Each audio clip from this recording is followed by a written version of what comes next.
ഞാൻ ബീന. ഇന്നത്തെ റെസിപ്പി ഏത്തപ്പഴം കൊണ്ട് ഒരു അടിപൊളി പായസമാണ്. അതിന് ഞാൻ 3 പഴുത്ത ഏത്തപ്പഴം എടുത്തു വെച്ചു. അതിലേക്ക് 2-3 ഈത്തപ്പഴം കുരുകളഞ്ഞ് അതും എടുത്തു. നട്ട്സ്, കിസ്മിസ്, ഏലക്കാപ്പൊടി,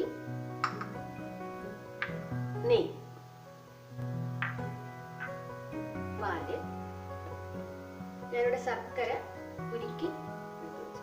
ഇനി നമുക്ക് ഏത്തപ്പഴം ഒന്ന് കട്ട് ചെയ്തെടുക്കാം. ഏത്തപ്പഴമെല്ലാം ഇതുപോലെ ചെറുതായിട്ട് കട്ട് ചെയ്ത് എടുക്കും. ഇതിൽ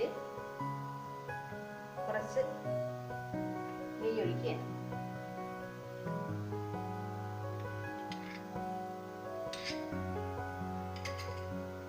നെയ്യ് നല്ലതുപോലെ ചൂടാകുമ്പോൾ നമ്മൾ എടുത്തു വെച്ചിരിക്കുന്ന ഏത്തപ്പഴം അതിലേക്ക് ഇട്ടു. നെയ്യ് നല്ലതുപോലെ ചൂടായി നമുക്കിതിലേക്ക് ഏത്തപ്പഴം ഇട്ടു.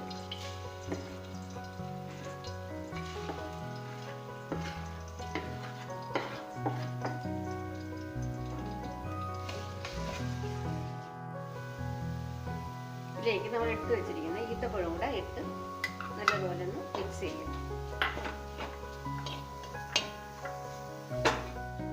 ഇതിലേക്ക് നമ്മൾ എടുത്തു വെച്ചിരിക്കുന്ന ശർക്കരപ്പാനി, ഇത് 300 ഗ്രാം ശർക്കരയാണ് ഞാൻ എടുത്തിരിക്കുന്നത്.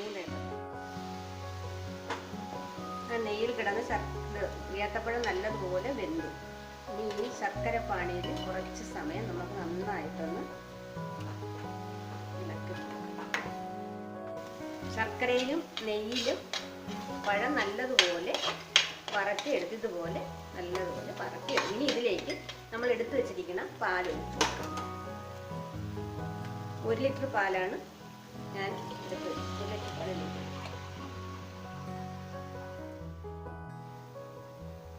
ഇതിലേക്ക് നമ്മൾ പൊടിച്ചു വെച്ചിരിക്കുന്ന ഏലക്കപ്പൊടി ഇട്ടു കൊടുക്കും. ഏലക്കപ്പൊടി അവസാനമേ ഇടാവൂ, എന്നാലേ നല്ല മണമൊക്കെ കിട്ടും. ഇനി നമുക്ക് അടുപ്പൊന്ന് ഓഫാക്കാം. ഇനി നമുക്കിതിലേക്ക് വറുത്തിടാനായിട്ട് നട്ട്സും കിസ്മിസും ഒക്കെ സ്റ്റവ് കത്തിച്ച് ഇതിലേക്ക്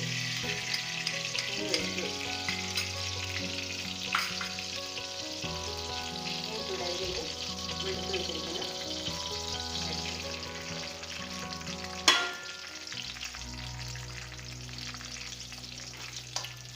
അടുത്തൊന്ന് ചുമന്ന് വരുമ്പോൾ കിസ്മിസും കൂടെ ഇട്ട്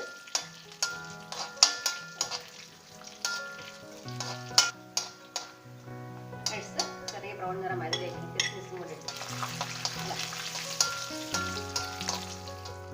വറുത്ത് വെച്ച നട്ട്സ്, കിസ്മിസ്, നെയ്യ് എല്ലാം കൂടെ നമുക്ക് മിക്സ് ചെയ്യും.